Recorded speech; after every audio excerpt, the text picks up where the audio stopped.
When I was 27 years old, I left a very demanding job in management consulting for a job that was even more demanding, teaching.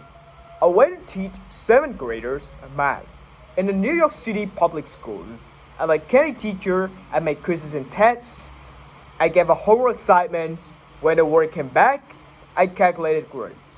What struck me was that IQ was not the only difference between my best and my worst students. Some of my strongest performers did not have stratospheric IQ scores. Some of my smartest kids weren't doing so well. And that got me thinking, what kind of thing you need to learn in 7th grade math? Sure, they're hard. Ratios, decimals, the era of parallelogram. But these concepts are not impossible. And I was firmly convinced that every one of my students could learn the material if they worked hard and long enough. After several more years of teaching, I came to the conclusion that what we need in education is a much better understanding of students and learning from a motivational perspective, from a psychological perspective. In education, there's one thing that we know how to measure best is IQ. But what if doing well in school and in life depends on much more than the ability to learn quickly and easily? So I left the classroom and went to graduate school to become a psychologist. I started studying kids and adults in all super challenging settings. And in every study, my question was, who is successful here and why? My team and I went to the West Point Military Academy and tried to predict which cadets would stay in the military training and which would drop out. We went to the National Spelling Bee and tried to predict which children would advance furthest in competition.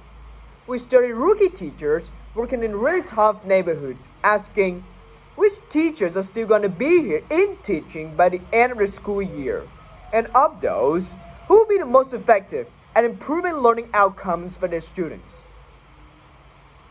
We partnered with private companies asking which of the salespeople is going to keep the jobs and who's going to earn the most money. In all those very different contexts, one characteristic emerged as a significant predictor of success, and it wasn't social intelligence, it wasn't good looks, physical health, and it wasn't IQ. It was grit. Grit is passion and perseverance for very long-term goals. Grit is having stamina. Grit is sticking with your future, day in, day out, not just for the week, not just for the month, but for years, and working really hard to make the future a reality. Grit is living a life like it's a marathon, not a sprint. A few years ago, I started studying grit in the Chicago public schools. I asked thousands of high school juniors to take grit questionnaires, and then waited around more than a year to see who would graduate. Turns out that gritted kids were significantly to graduate, even when I matched them on every characteristic I could measure. Things like family income, standardized achievement test scores, even how safe kids felt when they were at school. So it's not just as West Point on the National Spelling Bee that grit matters, it's also in school, especially for kids at risk for dropping out. To me, the most shocking thing about grit is how little we know, how little science knows about building it. Every day, parents and teachers ask me, how do I build grit in kids? What do I do to teach kids a solid work ethic? How do I keep them motivated for the long run? The honest answer is, I don't know. What I do know is that talent doesn't make you gritty. Our data shows very clearly that there are many talented individuals who simply do not follow through on their commitments. In fact, in our data, grit is usually unrelated or even inversely related to measures of talent. So far, the best idea I've heard about building grit in kids is something called growth mindset.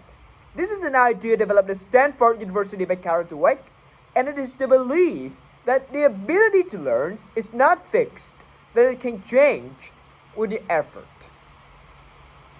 So growth mindset, Dr. Dweck has shown that when kids read and learn about the brain and how it changes and grows in response to challenge, they are much more likely to persevere when they fail because they don't believe that failure is a permanent condition.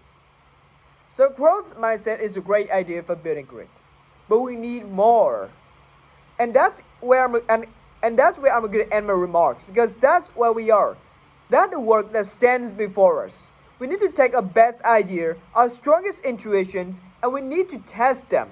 We need to measure whether we've been successful, and we have to be willing to fail, to be wrong, to start over again with lessons learned.